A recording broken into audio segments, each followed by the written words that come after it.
Bread halwa. ఏంటి? చీజ్‌తో bread హల్వానా? అవును. ఒకసారి తింటే కదా టేస్ట్ తెలుస్తది.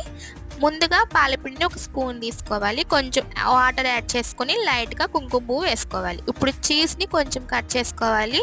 ఇప్పుడు బ్రెడ్ స్లైస్‌ని తీసుకోవాలి. ఆయిల్ హీట్ అయిన తర్వాత ఫ్రై చేసుకోవాలి. లైట్‌గా గోల్డ్ కలర్ వచ్చాక తీసుకోవాలి. పాన్ పెట్టుకొని గీ వేసుకొని హీట్ అయ్యాక జీడిపప్పు, కిస్మిస్, బాదం పప్పు ఫ్రై చేసుకోవాలి. కొంచెం వాటర్ కూడా యాడ్ చేసుకోవాలి. కొంచెం షుగర్‌ని యాడ్ చేసుకోవాలి. ఇప్పుడు షుగర్ సిరప్‌ని చేతికి అంటుకునేలాగా చూసుకోవాలి. ఫ్రై చేసుకున్న బ్రెడ్ స్లైసెస్ని చిన్న చిన్న ముక్కలుగా కట్ చేసి వేసుకోవాలి. 2 మినిట్స్ అలా ఉంచాలి.